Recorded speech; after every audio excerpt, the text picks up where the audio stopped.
Hi everyone, this is Grandmaster Eugene Perlstein. Now today I would like to cover how to handle the closed Sicilian if you are black.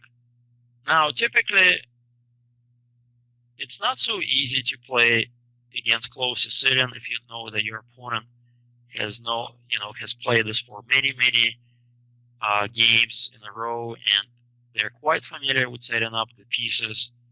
And typically, you might actually get under very powerful attack from white. So here I would like to show you how to take this thing out of this opening. So after e4, c5, knight c3, the move that I recommend is actually g6. This way you avoid, after knight c6, this pesky move bishop b5.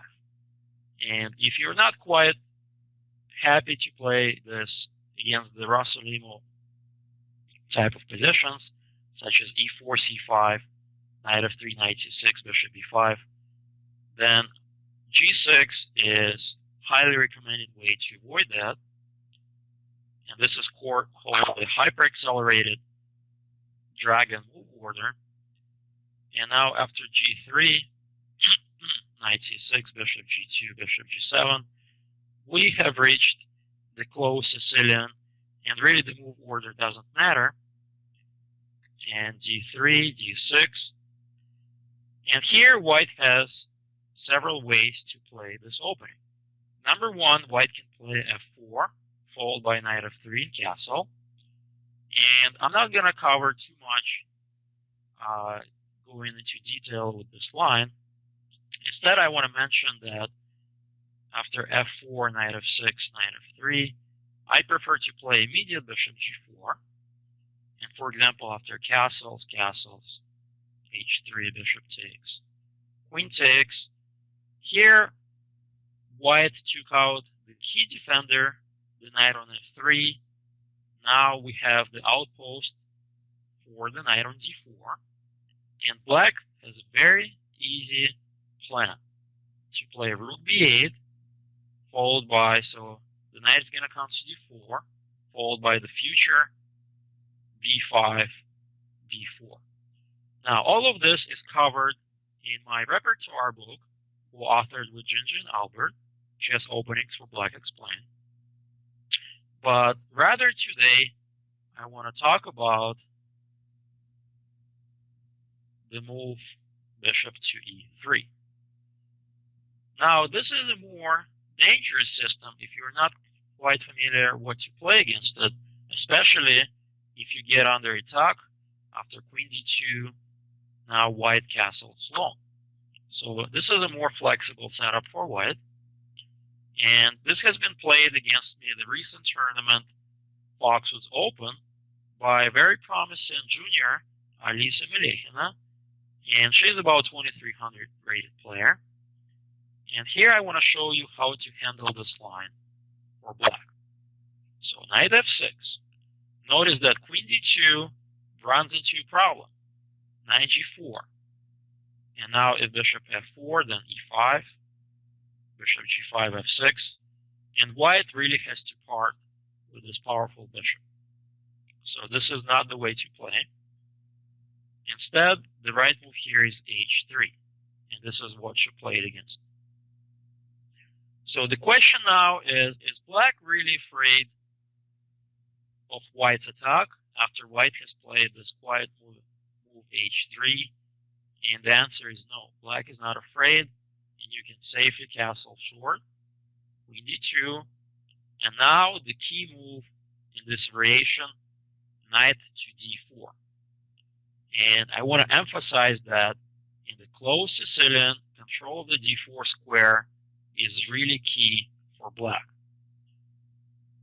White, on the other hand, usually tries to kick the knight out with a move such as knight d1, followed by c3, or knight c2, again followed by c3. Now, castle long, is this really dangerous? Not at all, because you're going to play rook b8, followed by b5, b4, very easy attack. notice that the whole dragon-like structure with the pawns d6, c5 makes this attack possible. Whereas white is not really going to create any danger with the move h4. You can simply play h5 and nothing to worry about. And I should also mention that, of course, bishop h6 loses to this nice little fork. So knight d4 is a very important move. So let's see what happened next in our game. So Alisa played knight c2, e2 with the idea to kick out my knight from d4. And again, remember what I told you, the key here is fight for the d4 square, and the next move is very instructive, e7 to e5. So you might wonder why black is willingly closing the bishop on g7. But the key here is that we're fighting for the d4 outpost, and by putting the pawn on e5, we're putting another powerful soldier into the center. And after c3, knight simply drops back to c6.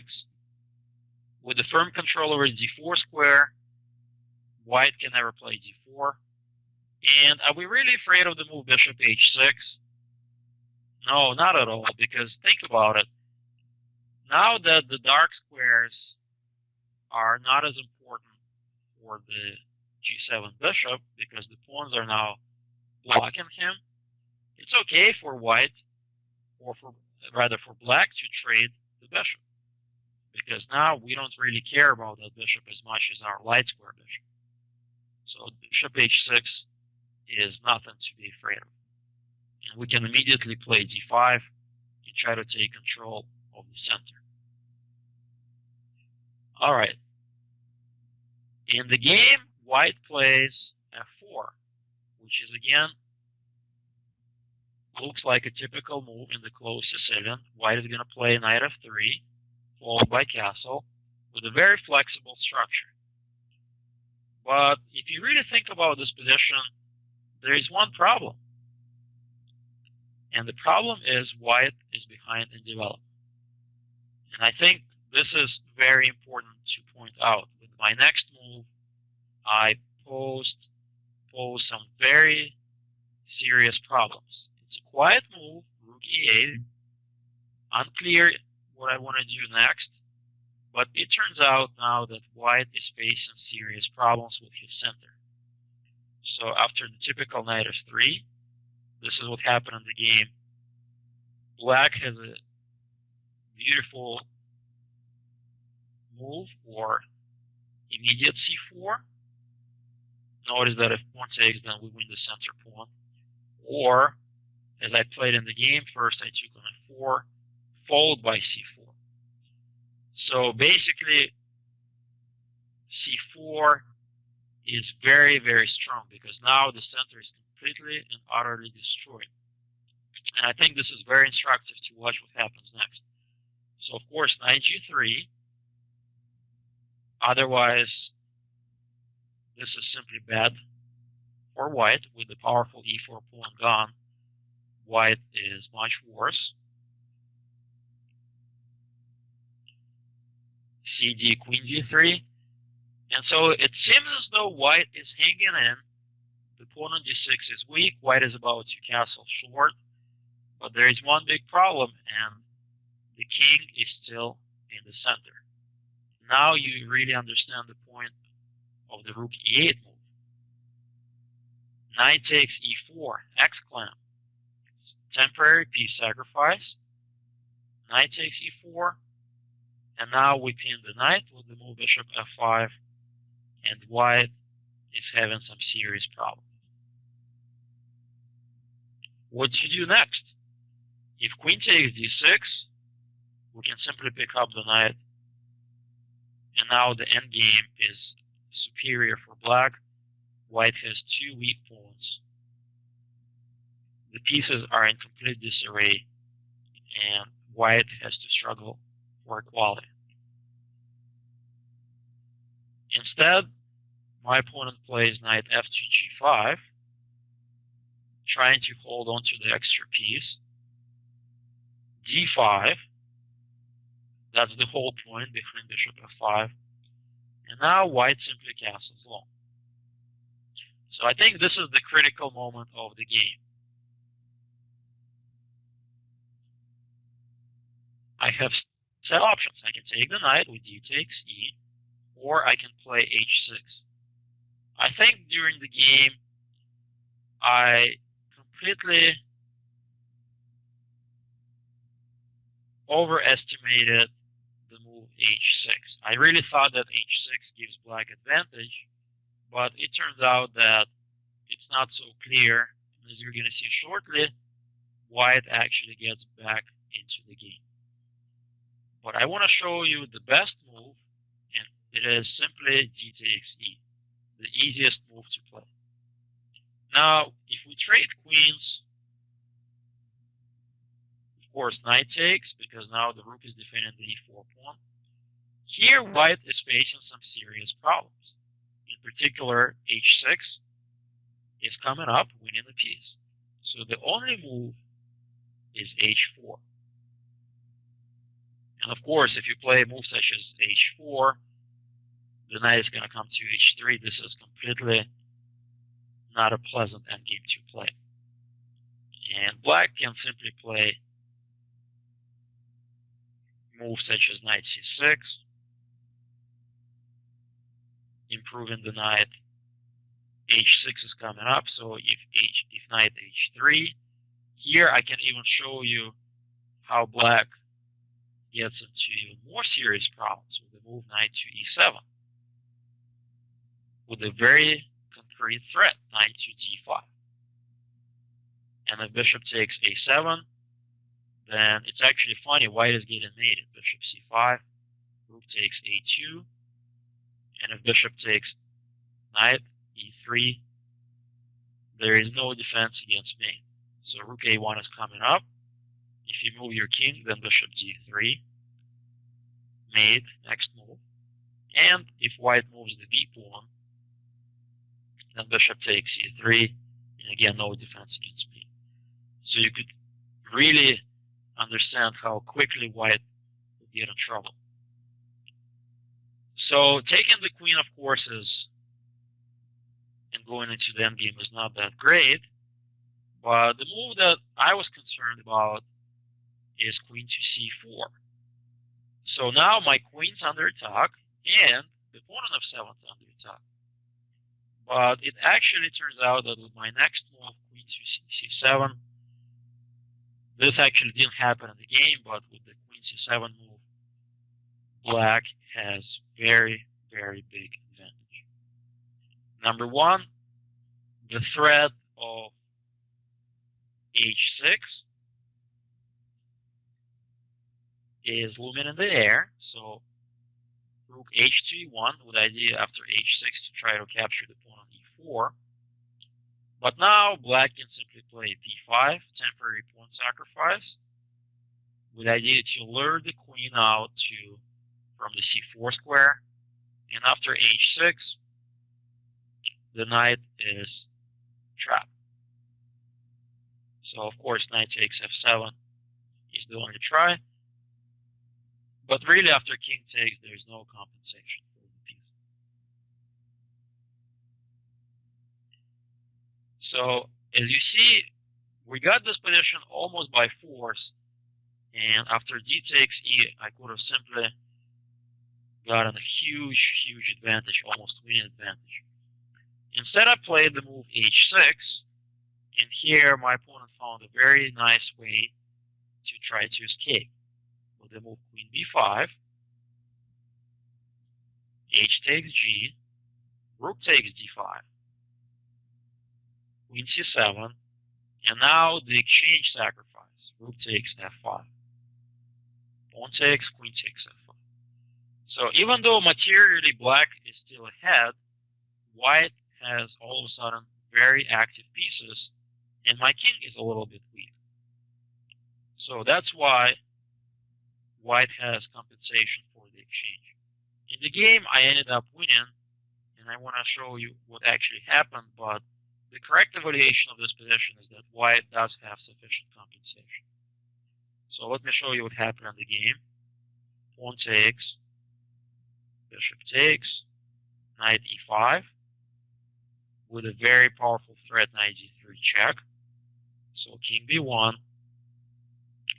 rook a to d8, bishop g5, and now very strong move, queen to d7. Notice that I'm offering the queen trade, and white doesn't have time to take my rook. And also the queen is coming to d3. So I'm forcing the endgame. So queen takes, rook takes, and again, even in this position, white has some good chances to make a draw, but my opponent made some inaccuracies after rook e1, king f8, h4, which is already an accuracy. The best chance was to play knight c5 with, I think, good drawing chances. But after h4, things went downhill quickly. Knight c4, rook f1, getting rid of that pin. And now very strong move, rook to e3. And the idea is, I'll show you quickly, king c2. The idea is to play rook to e3. Notice that the bishop takes, the knight takes with a triple fork. The knight is hanging, rook e2 is coming up, and white actually lost pretty quickly now. b3, now all of this is forced. Rook c2 check, king d3, I pick up the bishop, pawn takes knight. And now this is a matter of technique. Black is simply exchange up, there is no compensation. The pawns are weak. I play rook e6, c5, king g8. These are all simply prophylactic moves, improving my pieces. a4, and simply I could have taken on a2, but there is no point because I have a very strong move, rook to g4. Forcing the retreat of the knight. And if knight d6, this is what happened in the game.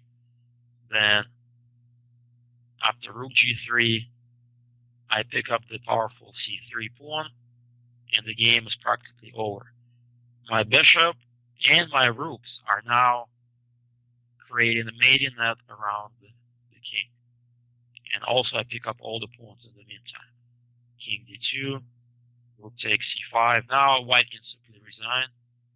Knight f5, rook d5 check, king c2,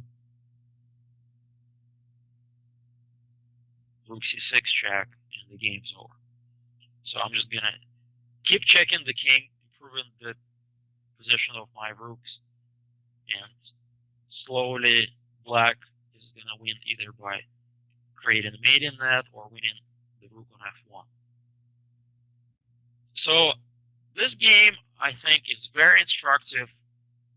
Number one, it showed you how to handle the closed Sicilian, where white plays bishop e3 and queen d2. Number two, always pay attention to the d4 square, and e5 is a very useful move as well. And number three, the key move to breaking up the center of rook e8, followed by a timely c4, or changing on f4 first, followed by c4, really tears apart white's position. So I hope you learned a lot. Thank you very much. Bye-bye.